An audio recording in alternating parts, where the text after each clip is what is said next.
Hello, Hi. if you give us your name and where you're from.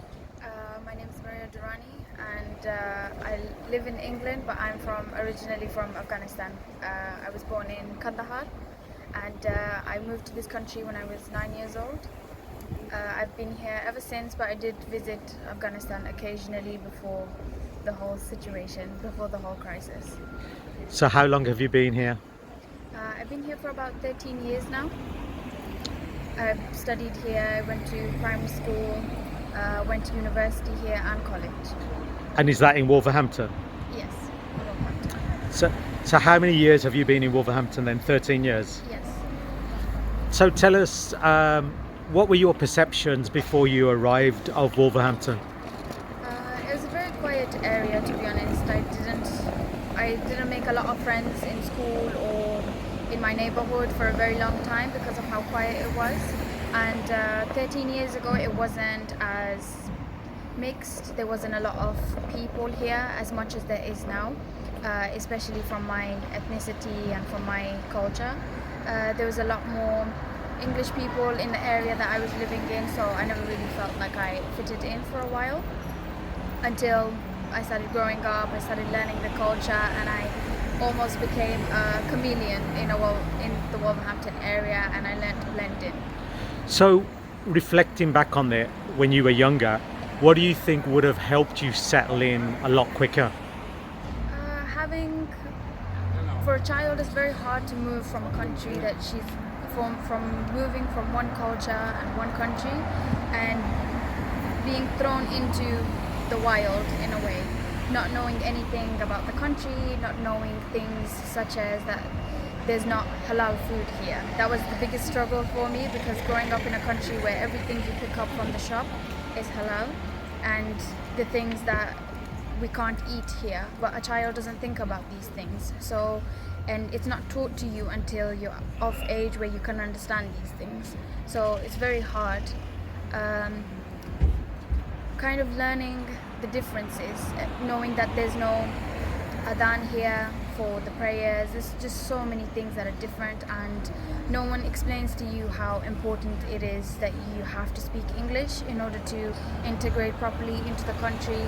For the longest time in school, I tried to avoid learning English, and I tried to speak every other language I knew, so I wouldn't have to be forced to do anything in the timing that my teachers or my parents wanted me to do it, because I was still trying to hold on to my culture, my roots, and I thought the second I accept that I have to change everything to fit in and make life easier for me, it was going to be much harder to hold on to the little bit of knowledge that I did have about my culture and my country. Do you think if there was more play that would have helped, in the sense of when you're a child, so you're just playing games and Yes. to help with your interaction? Yes, because I feel like a part of my childhood was took away from me.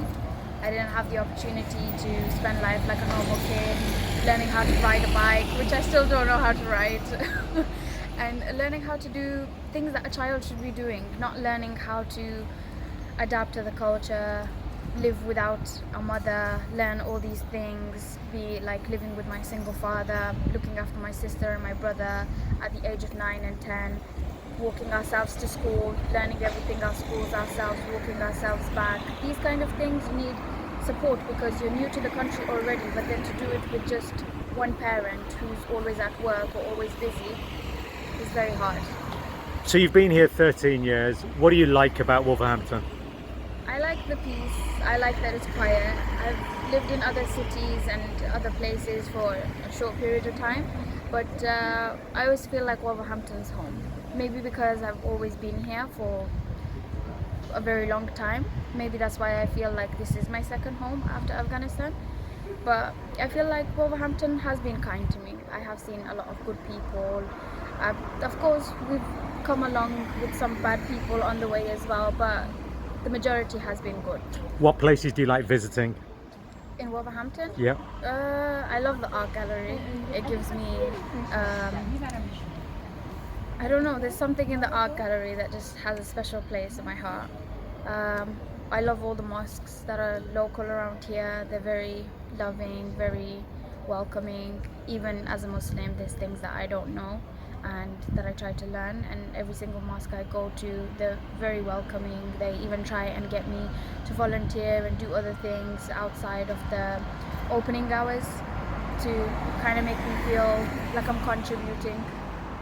Have you been to any other religious establishments in Wolverhampton? Yeah, I've been to the Gurdwara on Dudley Road, well, Upper Villiers, and I have been to the church in the town centre. Do you think, again, in terms of it's important for all communities to not follow a religion, but to engage in maybe things that perhaps are slightly out of their comfort zone, where maybe if they go to a mosque, they go to a Hindu temple or a Gurdwara and vice versa? I don't know, are those things important, or I'm just asking the question? I believe they are. I believe that you can get closer to your community, you can get closer to the people that you're living with in Wolverhampton if you learn to accept and kind of respect other people's cultures. But not only that, you'll find a group of friends that you won't find on a daily basis. Like, you won't find them just out and about. You'll find them once you start coming to these religious places and you start talking to them, you start seeing how much experience they have in life. It really makes you think about the religious beliefs that you have and your followings, and it just changes your whole mindset. It grows you much faster to be around mature people who are humble or God-fearing and these kind of things. And what are your dreams? I would like to finish my nursing at university. I'd like to become a doctor someday, inshallah, so I can open up a hospital of my own and name it after my grandmother who's passed away. I'd like to make my father happy and thank him for all those years of growing us up as a single parent. I'd love to see my sister and brother happily married with their children, and I'd like to see myself somewhere that I never even imagined that I could accomplish these things. Are you aware of New Hampton Arts Centre? Yes. Have you ever used it for any of its facilities? Not for myself, no. But I have assisted someone else to go there, and I've only seen a small bit of it. I'm not aware of everything they offer. So you're not fully aware of the things that New Hampton Arts Centre offers at the moment? No. For yourself, is there anything that could perhaps be offered to make life easier? I'm not sure the facilities that you have, to be honest, but once I come to see it and once my knowledge has been widened with what it is that you do offer, maybe I might be able to think of some things that I need help with. That would help. Well, look, thank you so much. Can you tell us a little bit about what you do nowadays? I work for the Refugee and Migrant Centre in Wolverhampton. I was in my second year of nursing when I heard about the situation in my country, in Afghanistan, and what was happening. My heart was breaking for my country and I didn't know how to help. It's like no amount of donations was making me feel at ease. I felt like I wanted to physically be there to do something or feel as if I improved at least one family's life after the crisis. So I just decided to finish my university, leave it halfway and come here and work here. And it's been about a year and a half that I've been working here. I've been preparing myself to be the best that I could, to support them the best that I could before they arrive to the country, before they come into their houses, and support them with everything, sympathize with them and the situation that they're going through. I also have family in Afghanistan, and it's hard to understand the situation they're going through unless you're in it yourself or you have family in Afghanistan. Mm-hmm. But I was dying every day inside, not doing anything about it until I came here. And now that I've helped them, I feel like some of the guilt that I had has kind of gone away. Maybe I felt that guilt because I came to this country from a young age and I felt like I didn't really contribute in helping my country become better. Do you think there's this whole thing about where I've spoken to a few people who have said that spaces aren't available for various communities, especially those who are looking to settle in the UK itself.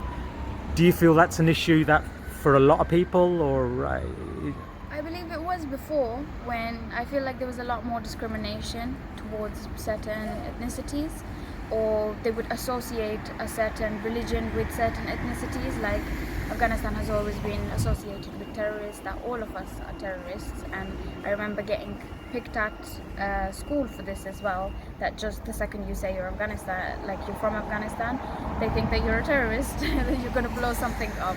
But we're just normal people. You're actually looking to heal people. Yeah. You want to be a doctor.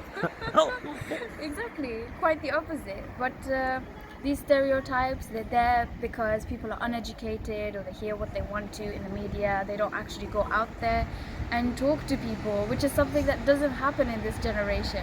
You just look at social media, you see whatever they want to say, and that's it. That becomes your opinion. You don't even go out there to experiment, to go talk to people and judge for yourself. Is there anything, a famous quote, I don't know, I'm putting you on the hot spot here, or anything that kind of keeps you going? And maybe even in your mother language? There's a lot. Like in English, there is a lot.